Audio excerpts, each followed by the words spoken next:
Salut à tous, j'espère que vous allez bien. Dans cette vidéo, on va parler de mémorisation, de la mémoire, parce que c'est une des composantes absolument fondamentales de l'apprentissage de n'importe quelle langue. Et on va se concentrer plus précisément sur l'oubli. On va voir en quoi consiste l'oubli et, en fin de compte, pourquoi l'oubli n'est pas forcément tant un problème que ça dans notre apprentissage. Je voulais revenir sur le concept de mémorisation et de mémoire parce que on ne peut pas s'en passer. C'est vraiment le nerf de la guerre, c'est vraiment l'activité principale que vous allez devoir faire, à laquelle vous allez être même confronté dans votre apprentissage d'une langue étrangère, parce que quand on apprend une langue, on doit par définition mémoriser des milliers et des milliers d'informations. Il n'y a pas moyen de faire autrement, il n'y a pas de hack, de raccourci qui permettent d'apprendre 200 mots par heure ou que sais-je. Il faut s'y mettre et il faut apprendre du vocabulaire, c'est-à-dire des mots, donc des centaines et même des milliers, voire même des dizaines de milliers de mots si vous voulez avoir un niveau extraordinaire dans votre langue cible. Il faut aussi apprendre des expressions, c'est-à-dire que quand on met deux mots ensemble, ça va donner un nouveau sens. Donc ce sens, il faut aussi l'apprendre. Par exemple, dans une expression comme, je ne sais pas, céder le passage, eh bien il y a céder, il y a passage. Et la combinaison de ces deux mots va former une expression qui va avoir un nouveau sens. Et bien sûr, pour pouvoir faire interagir ces mots, il faut aussi apprendre de la grammaire, c'est-à-dire toutes les interactions que vont avoir les mots qui vont là aussi produire du sens. Et ça va au-delà. Même pour certains mots, il va falloir apprendre des formes qui vont être un peu différentes, par exemple des formes déclinées, des formes au singulier ou au pluriel d'un nom, ça peut être aussi des conjugaisons d'un verbe et ainsi de suite. Bref, votre mémoire va être mise à contribution absolument tout le temps et à chaque étape de votre projet. Et en tant qu'apprenant de langue, votre tâche est double.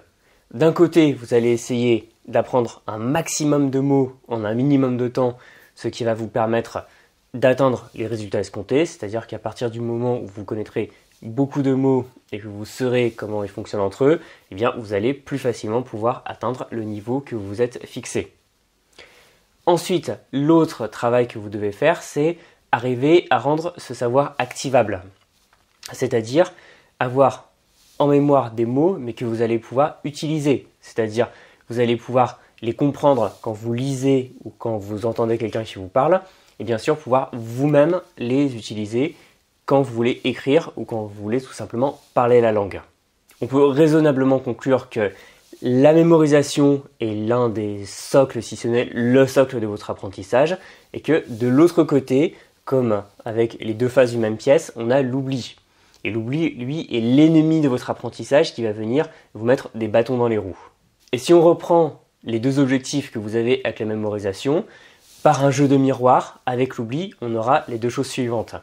C'est-à-dire que l'oubli va venir saper vos efforts et ralentir votre progression parce que vous allez apprendre des mots, des expressions, de la grammaire, mais vous allez oublier au fur et à mesure. Donc il va falloir revenir dessus et donc perdre un temps fou à revenir sur des choses que vous étiez déjà censé savoir au lieu d'apprendre de nouvelles connaissances.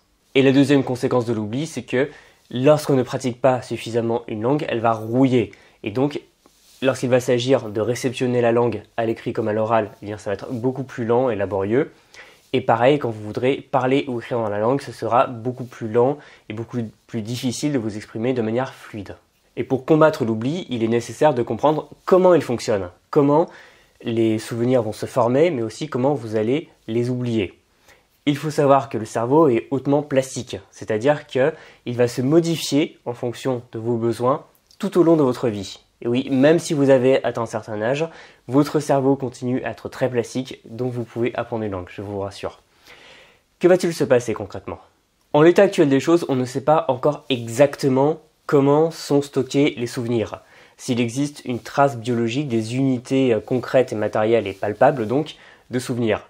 On sait simplement qu'ils sont stockés sous forme d'unités que l'on appelle les engrammes mnésiques au travers de réseaux de neurones qui vont établir des connexions entre eux. Et ces connexions sont appelées des synapses. Les neurones étant eux-mêmes des cellules d'origine nerveuse, ils vont réagir à ce que l'on appelle des stimuli. Un stimulus, ça va être quelque chose qui va rentrer dans le système et qui va provoquer une réaction. Par exemple, un stimulus dans les langues, ça va être un mot que vous reconnaissez et là tout de suite, ça va mettre en place une réaction, donc vous allez comprendre le mot, vous allez pouvoir comprendre la phrase, il se passe quelque chose. Et deux neurones vont pouvoir interagir et se transmettre des stimuli par ce que j'ai appelé une connexion synaptique, la synapse étant la liaison entre deux neurones. On doit une avancée majeure à nos connaissances dans l'apprentissage à un neuropsychologue et neurologue canadien qui s'appelle Donald Hebb, qui a théorisé ce que l'on a appelé par la suite la règle de Hebb en 1949. Elle nous dit donc, faisons l'hypothèse qu'une activité persistante et répétée d'une activité avec réverbération ou trace tend à induire un changement cellulaire persistant qui augmente sa stabilité. Quand un axone d'une cellule A est assez proche pour exciter une cellule B de manière répétée et persistante, une croissance ou des changements métaboliques prennent place dans l'une ou les deux cellules, ce qui entraîne une augmentation de l'efficacité de A comme cellule stimulant B. Ça peut sembler un peu barbare, je vous le concède, mais ce qui nous est appris ici, c'est que lorsque un neurone A va envoyer un stimulus à un neurone B et qu'il va le faire de manière répétée, eh bien cette connexion entre le neurone A et le neurone B va se renforcer. Et c'est là vraiment la base de l'apprentissage. C'est que si vous envoyez régulièrement une information, eh bien vos neurones entre eux vont recevoir de manière répétée cette même information et vont donc établir une connexion plus importante, ce qui va vous permettre de devenir plus efficace sur une tâche donnée. Une autre avancée majeure a été faite en 1966 par deux chercheurs norvégiens qui s'appelaient Terje Lemø et Per Anderson, je ne parle pas norvégien, excusez mon accent, et qui ont découvert, en faisant des recherches sur l'hippocampe, c'est-à-dire une partie du cerveau qui est spécialisée dans la formation de souvenirs, ce que l'on appelle à présent la potentialisation à long terme. Concrètement, ils ont observé que en prenant ces cellules du cerveau, plus précisément de cette région qui s'appelle l'hippocampe, et en envoyant un stimulus d'une cellule A vers une cellule B, de manière répétée, qu'on améliorait la réponse post-synaptique, donc de la cellule B. C'est-à-dire que la connexion entre ces deux cellules se retrouve renforcée. Et ainsi, la règle de Hebb, qui avait été formulée 17 ans plus tôt, s'est retrouvée validée par l'expérience. Et l'effet pour vous, en tant qu'apprenant de langue, c'est tout simplement que en répétant une information ou en répétant une activité de manière régulière, eh bien vous allez concrètement, dans votre cerveau, renforcer cette connexion au niveau des synapses. Et c'est pour cette raison qu'il est très difficile de faire une activité que vous ne connaissez absolument pas. Par exemple, je ne sais pas, si on me mettait devant une trompette, je ne saurais absolument pas jouer de la trompette. Alors que si vous prenez une personne qui joue de la trompette tous les jours depuis 20 ans, cette activité a l'air facile.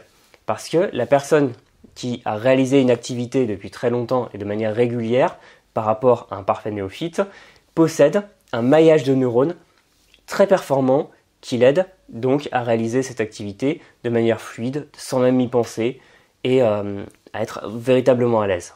Et le problème dans tout ça, c'est qu'il y a là aussi un effet miroir entre l'apprentissage et l'oubli.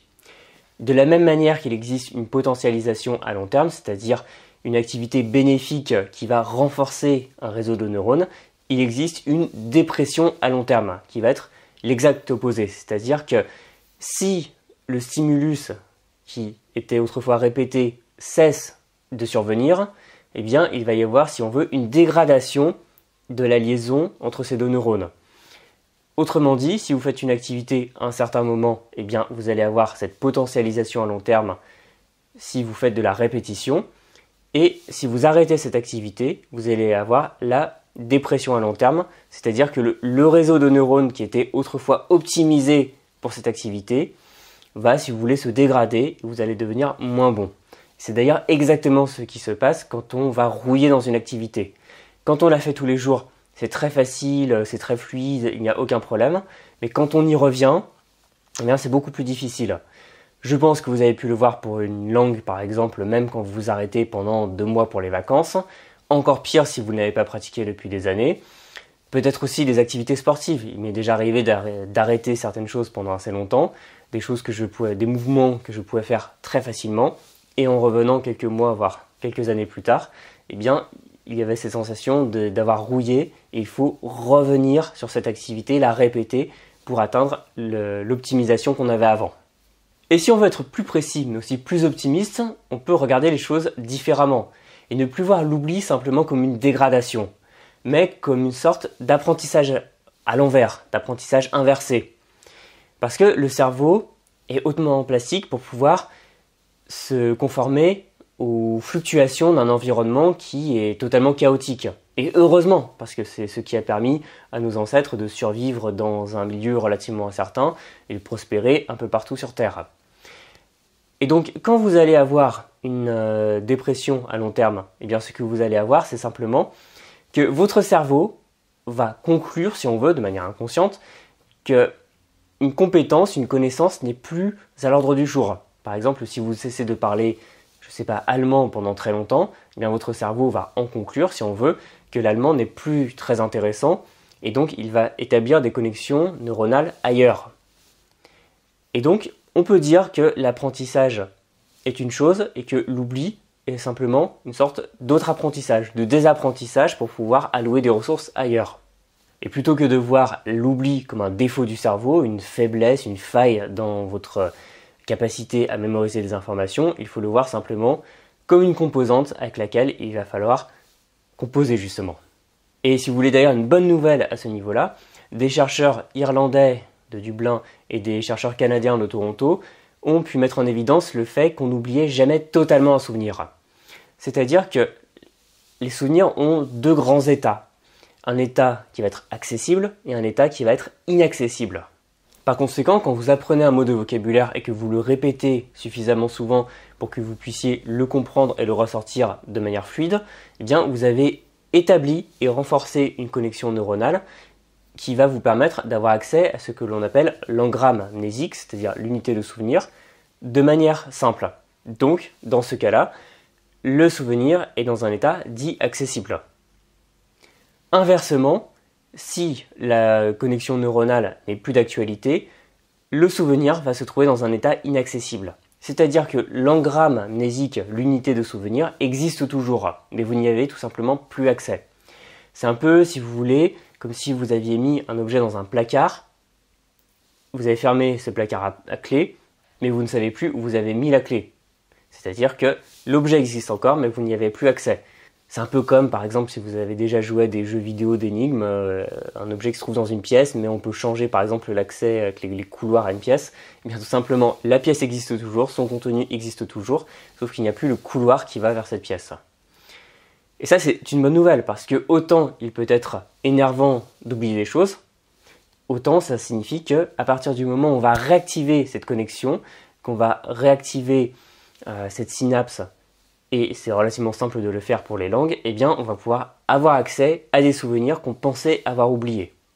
J'en reviens à cette idée de langue rouillée, et vous êtes sans doute déjà arrivé face à une langue rouillée, de ne plus vous souvenir d'un mot, et même d'avoir oublié que vous le connaissiez. C'est-à-dire que si on vous demande si vous connaissez tel mot, vous allez dire non, je ne pense pas connaître ce mot. Et pourtant, un moment comme ça, par exemple en voyant un film dans la langue, en entendant la langue parler, vous allez entendre un mot, ou même par exemple vous allez avoir besoin d'un mot comme ça dans la langue, vous pensiez vraiment l'avoir totalement oublié, et pouf, ça ressort comme ça.